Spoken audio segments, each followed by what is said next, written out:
We all know that video games nowadays can be made by anyone should they have the skills to do so. But a lot of people think, well, that only means to a certain extent, right? Wrong. Recently, we tried a game called Bright Memory by a single developer named Zhancheng Zheng, apologies if mispronouncing in any way, who is a 3D artist from China. This game is really impressive. It's an FPS, but brings in a lot of action game elements, and after playing it for a while, I have to say it's unique. I will probably say that word quite a few times during the course of this video because it's really the best word to describe what this is, especially given that it was made by a single person. It's at least more unique than a significant number of games that go out on the AAA market now, and you'd be hard-pressed not to confuse it for something made by a AAA studio, at very least at first glance. Hi folks, it's Falcon, and today on gameranx, let's talk about Bright Memory.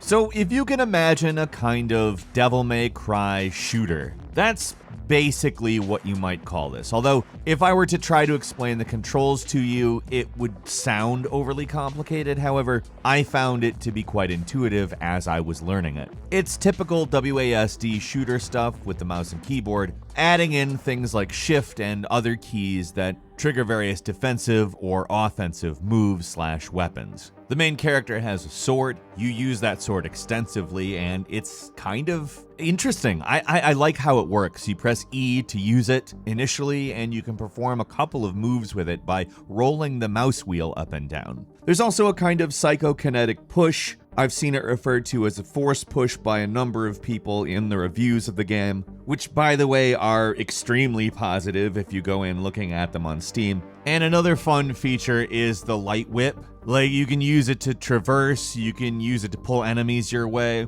and it's overall a really cool feature that reminded me a little bit of Dishonored. Now, I'm talking about the mechanics of the battle system up front, primarily because it sets the stage for what kind of game it is, a very combat-focused action shooter. Now, there are obviously some bits of evidence that this was made by a single person. Levels are pretty linear. I didn't really have a lot of trouble getting through them as far as what I'm supposed to do. I didn't have to do any exploration. There are puzzles, but they're nothing that's gonna set the world on fire or really be particularly memorable. They kind of exist so that there's something other than just combat, it seems like to me. I generally just went in the direction that it seemed like I should be facing, and that basically got me to the end of the level after combat, which has you dodging all over the place, which by the way is way more intuitive than it sounds. You press shift along with one of the directional buttons on the keyboard and you dodge in that direction. It took a little bit of learning, but it felt intuitive very quickly for me,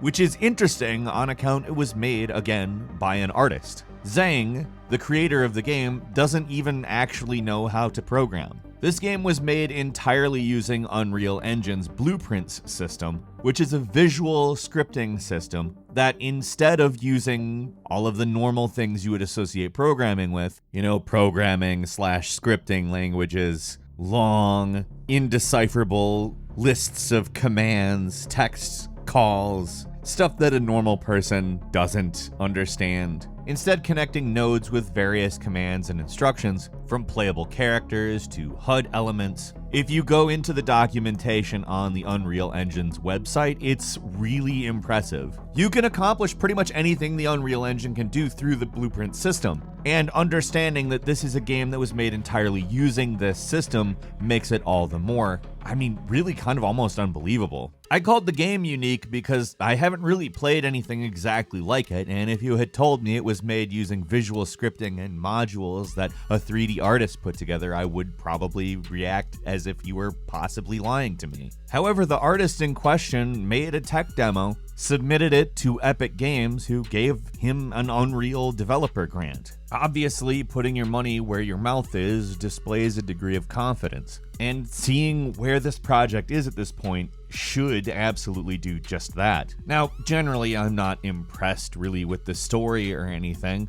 I'm not even entirely sure what's going on. I told you that the levels are fairly linear. You might know that for me, that's definitely not a detrimental thing. I like games that are linear, but when I say that, I mean it's very linear. More linear than I would probably expect out of a AAA studio, but again, it's made by a single person. but I couldn't stop playing it. It's really fun. Like, he did a really good job coming up with this, I mean, in theory, just different thing. Clearly, he thought, wow, it would be cool if you had a game that did this, this, and this, and then figured out a way to use this goofy graph system that Unreal created to make games without any programming experience, and wow, the result's great. I haven't talked about the graphics because, well, I think that that's probably the majority of what makes the game impressive outside of its actually really fluid and fun combat system. But when you look at this game, at least from a cursory glance, it really looks like a AAA game. Now, as soon as I saw a person talking, and it didn't look really a lot like a person talking,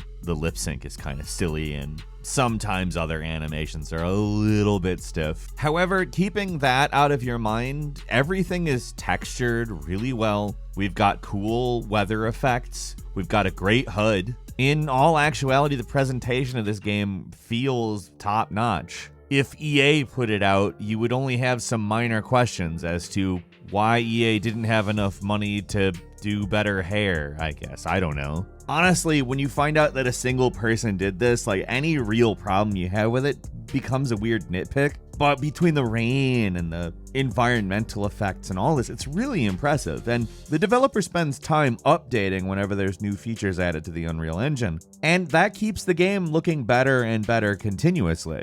Like, there's deep learning super sampling. The game has amazing RTX implementation. Like, the game doesn't even really need it. But once you start adding in all these RTX reflections, it's just really cool looking. Now, given there's only one developer working on this game, it's understandable that there's not more, like, in the way of multiplayer. The developer said specifically, multiplayer modes are not my strength. I may need to hire some programmers to assist in that, but there will be no multiplayer mode in Bright Memory Infinite, the final release version of Bright Memory. That makes sense. Although, as a co-op game, it could possibly work. Pretty much any given time, it really feels like it's designed for a single player, and that's it. That is not a criticism, it is just a simple fact. I think when you consider that a single person is working on it, that it doesn't have more options in that respect it's not really something you can be critical about when the game is actually as good as this is and unique as it is and looks this good.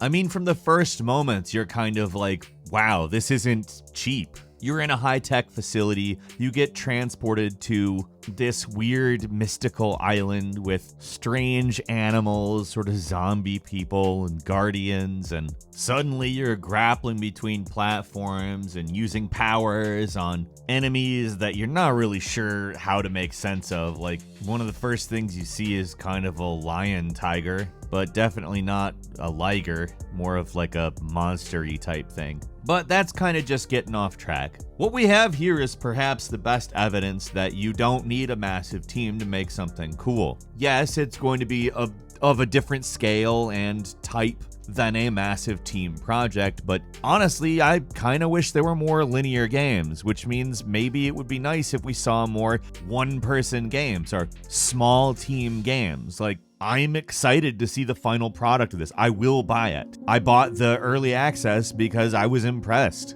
We didn't make this as a promotion for the game or anything. It's just cool. We like cool stuff here. And understanding that it is, in a way, big promotion for NVIDIA, who has given the developer a grant and has been able to showcase its technology and how flexible it is by showing what one person can do. To be fair, it's a bit of a commercial for them, but just putting that out of your mind, it's hard not to look at this and just consider it this massive accomplishment for a single person. He's been working on it a couple of years, but I mean, in theory, when you see something like this, you wouldn't assume that a single person could do it in a decade. I not only can't wait to play the full game, but I'm also excited to see just what people do when they understand that the Unreal Engine is so flexible and so workable for somebody with no prior knowledge as to what to do here. Are we going to see a new golden age of smaller scale games that look AAA? I don't know,